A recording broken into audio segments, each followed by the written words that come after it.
Hello, welcome again to Huckins on Film. I'm your host, Kyle Huckins. Sorry I haven't done too many of these lately. Just, time has not been my friend. I've been in the movies a few times. I just haven't been able to review anything. I saw The Conjuring, which I really liked.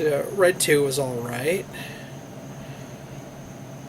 Saw On Demand Frankenstein's Army, which sucked. Ugh. Fun story with The Conjuring. Well, two quick little stories with The Conjuring. I didn't like it the first time I saw it because I saw it with easily the most obnoxious crowd I've ever seen a movie with, and I hope that they all die. Seriously, there's just teenagers screaming at every little thing. Wanted to murder them all. So, I see it a few days later, because I heard nothing but good things. I figured, well, maybe the crowd will be smaller, and I won't want to massacre them. Be a better movie. Turns out there are only two really obnoxious teenagers in the whole place. On my right flank, of course. But I didn't have to deal with them very long. About halfway through the movie, there was a scare, and they got up, ran the fuck out, never to return. One of the funniest things I've ever seen in a movie. That made my fucking day. So, James Wan, thanks, man. Appreciate that.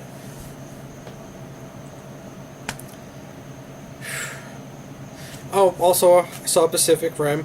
That was an absolute blast. You know, not a genius movie by any stretch, but it was a lot of fun. I would definitely check that one out if you get a chance. Especially for a fan of either like the old Voltron cartoons or Godzilla flicks, or both in my case. So this basically like, oh, really all this needs is like Voltron versus King Ghidorah, which would be awesome. Okay, trailers for Elysium. I don't remember all of them. Got the Riddick trailer again. I didn't see Pitch Black or the Chronicles of Riddick, so I'm really not invested in this. I mean, it could be very good for all I know. I might see it. I'm not really all that into it one way or the other. I saw another trailer for The Counselor, which looks really good. That looks like a really gritty crime drama. I'm looking forward to that one. Let's see, what else? Insidious Chapter 2. This was actually a pretty good trailer for this. It's like, oh, okay, I kind of see how they're going to get Part 2 out of that.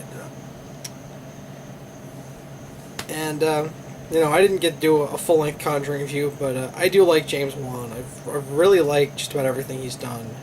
My least favorite was Dead Silence. And honestly, that wasn't a bad movie. I just found Donnie Wahlberg's character really grating. That kind of messed it up for me a little bit. But I liked Insidious 1. I've liked everything James Wan has done, so I'm in. So you had that, Riddick. Got a different trailer for Gravity, which I'm not sure if I want to go see this or not. Mostly because I am deathly afraid of heights. And looking at this, I feel like I might run out of there having trouble breathing. I feel like a full-blown panic attack may happen during that movie. So I don't know that I'm going to go to that one. It looks really well done. It looks really good. It's just the sort of thing that one might be too effective on me. So yeah, I don't know. I just don't know. Oh, who am I kidding? I'm gonna go see it. And then I saw one of the dumbest trailers I've ever seen, and probably the longest. Next month, Metallica have 3D film coming out called Through the Never. Now already I'm not interested. It's like, oh, really? Why not call it something off of one of the good records? Because I am a metal fan, but they haven't done a damn... And Justice for All got me into metal, but it's the last album of theirs that I've liked, too. I love the stuff before it. After that, I don't care. So half of it's concert film, and the other half is all these kids fighting police in the middle of a damn riot. And apparently these have something to do with each other. Because they don't connect that for you in the trailer. It's just kind of a... Okay, there's two different movies going on here. The one with all the violence and glass breaking, I kind of want to see. The one of these guys playing their shitty songs, don't care. And then the riot footage gets... I don't know where this guy comes from. Like, there's a horse and it's wearing riot gear. And there's a dude on its back, but like, he's armored up, but he's not a riot cop. You know, full face covering. Takes out a lasso, throws it around some kid's neck, throws the rope over a light pole, and just lynches him. And then he starts... One of the kids throws a rock at him, and the riot scenes are always focused on this kid who's carrying a can of gasoline for reasons.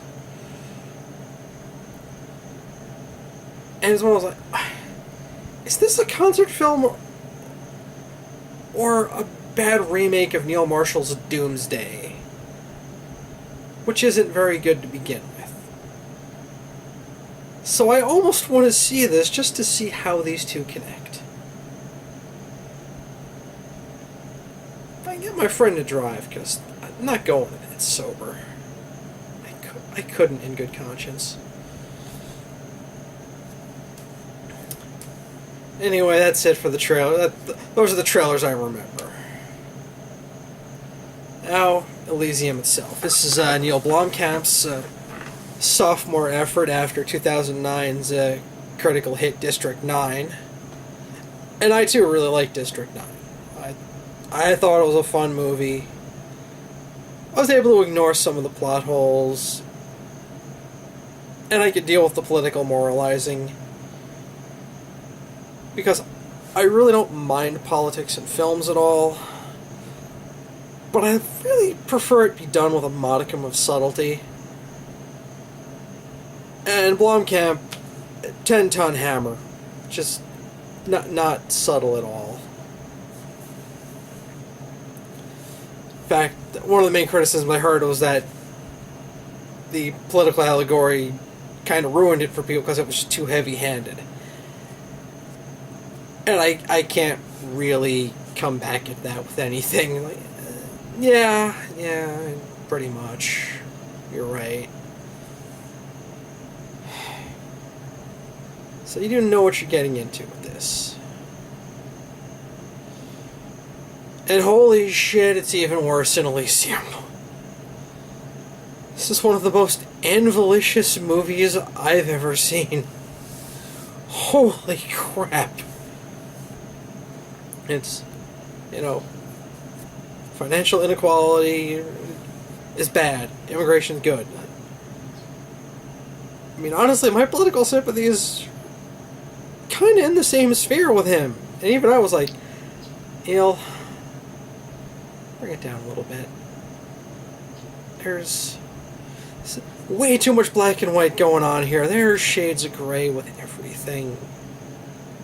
There is not a lick of fucking nuance in this movie.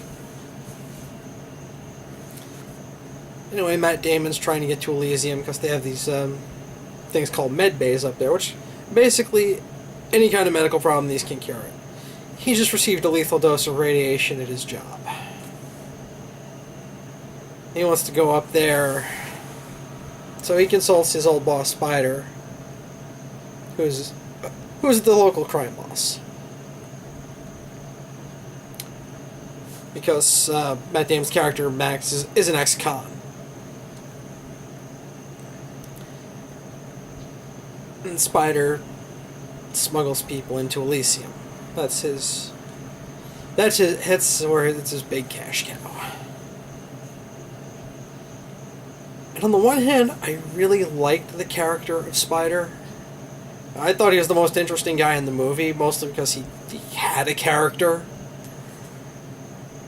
Really, no one else in the movie does, other than Spider. But it's one of those... He's a crime boss in post-apocalyptic LA.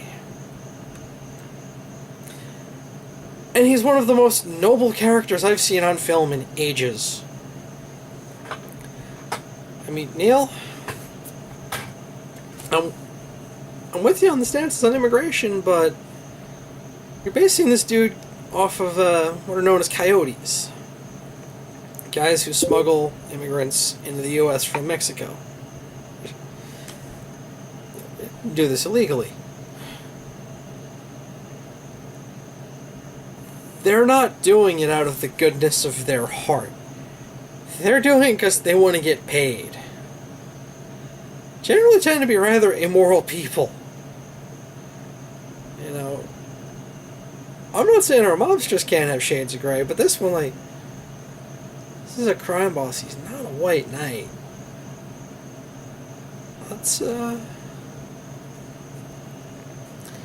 But every character in this is so bloody stock. But they're all really kind of boring. I mean, Jodie Foster's in it as Elysium's Secretary of Defense, and seriously, all she needs is like a mustache to twirl, and you know, there she is. And her top agent is Kruger, played by Charlton Copley. I really liked him in District 9. I really did. But you know what? He did his best. You know, he's a pretty big guy in this. He's got a very impressive beard going. He's rocking the Shea Weber look. He's got like a hedge on his face. It's some impressive beard craft. There's no doubt about that.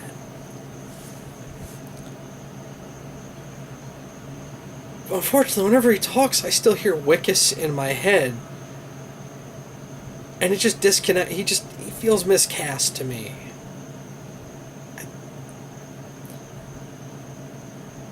Like, you still got that really high-pitched voice, the South African, and it's just kind of like,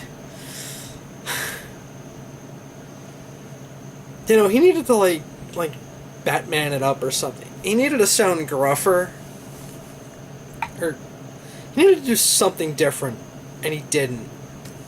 And it didn't work for me.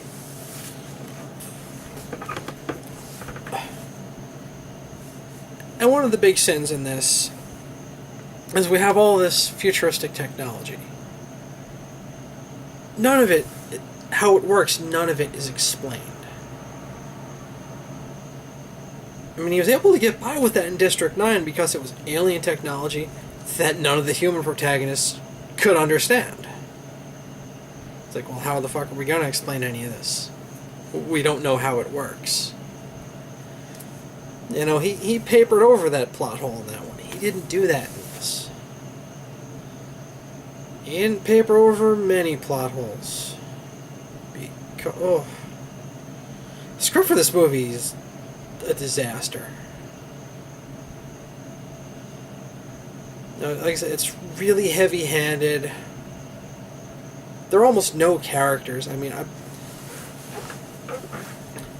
all I've said about Matt Damon's character is that his former car thief's trying to go straight. He had an accident, needs to get up to Elysium so he can survive. That's all there is to him. Really, no one in this has a character. I mean, the character of Kruger, he's just a vicious savage who really enjoys violence and brutality. It also makes it really, really bad because obviously Max and Kruger get into a few scrapes. Now, while you don't know anything about Kruger, it's obvious the man has military training. He knows how to do this. He knows what he's doing. Max is a car thief out on parole who's dying of radiation poisoning. I mean, he's compensating by having an exoskeleton bolted to himself, basically.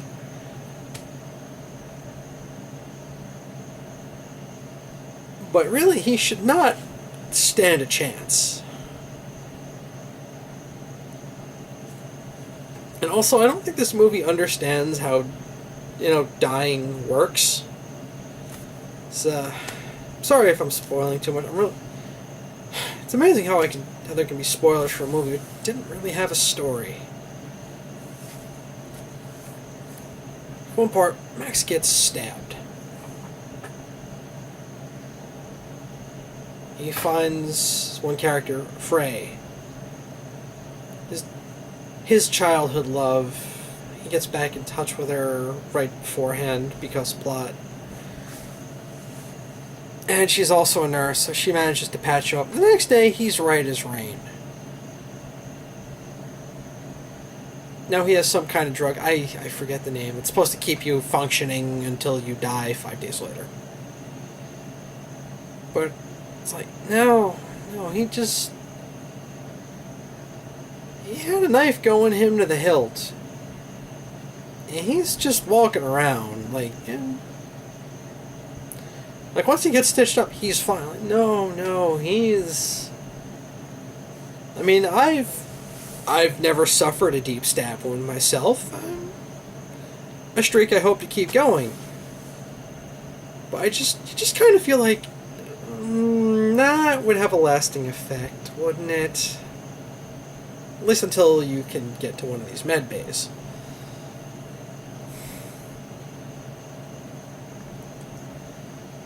And the whole thing gets more out of control because there's a whole bunch of political goings-on upstairs in Elysium involving the owner of the factory that is killing Matt Damon, who's named John Carlyle, played by William Fichtner. And this movie needed a lot more of him because he is really fun as a sleaze. He's in the pinstripe suit, and he's from Elysium. Earth's heavily polluted. It's dirty. It's so he's ultra germophobic. At one point, his foreman's talking to him and said, "Cover your mouth when you talk to me." Like, okay, Fichtner's going to be here enjoying some scenery. Cool.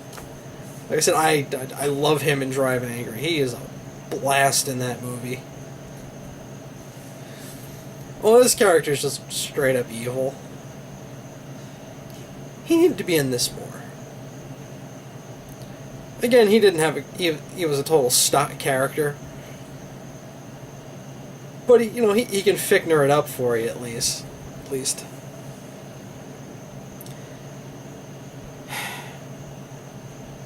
Now, here's my big problem with the movie.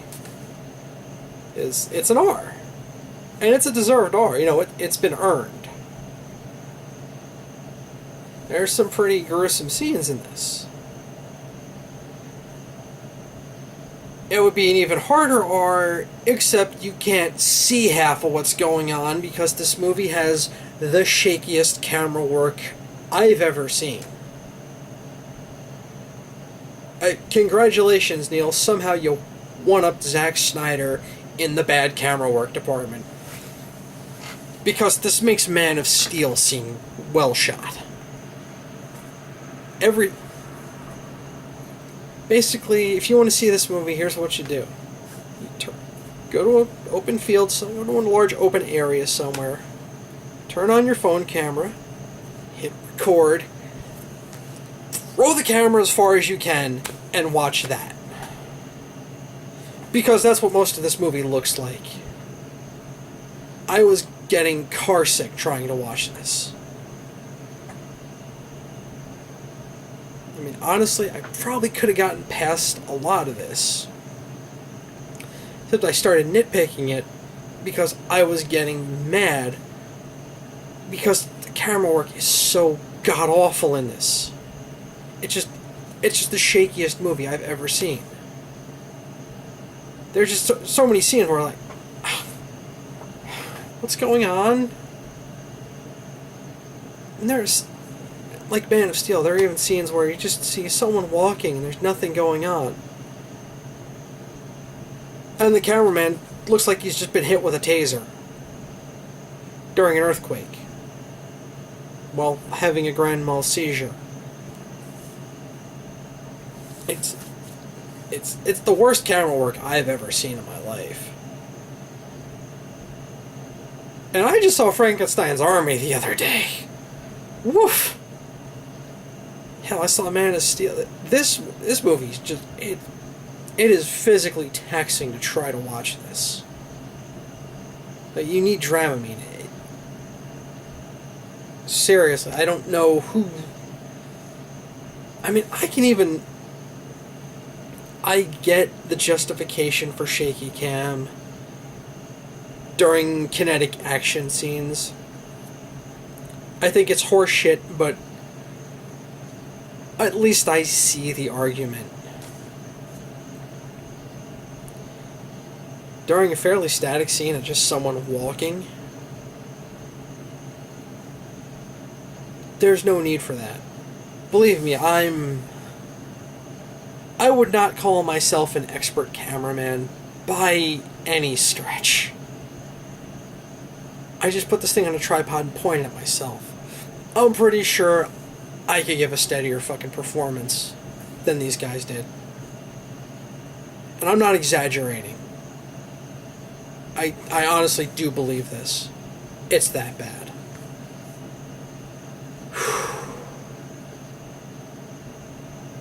So yeah, another funny thing is it's shot in Johannesburg. I mean, there are a bunch of scenes where you can see the cover of District 9 in the background.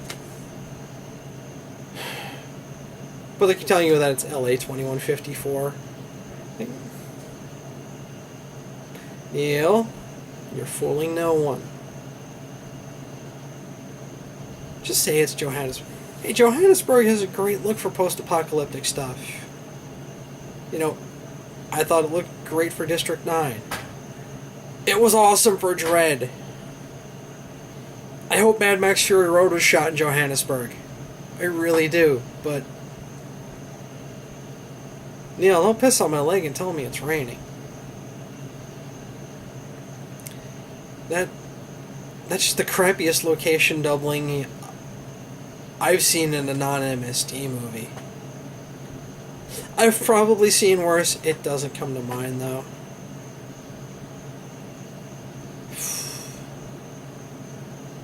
It's actually another problem with the movie is the sound. A lot of the dialogue tends to get drowned out. And it can be jarring enough because it's in LA. It's very heavily Hispanic population. So there's a lot of Spanish and English going on, and there are subtitles, but also I do like Matt Damon, but he doesn't have the loudest voice to begin with. He's kind of a low talker. There are parts where I can't hear him. Not that he's saying anything interesting, but I can't hear him. And there are some parts where it's so loud you can't hear Charlton Copley. That's saying something because he's got the rather high-pitched voice. He's rather loud and distinctive. So, yeah, this...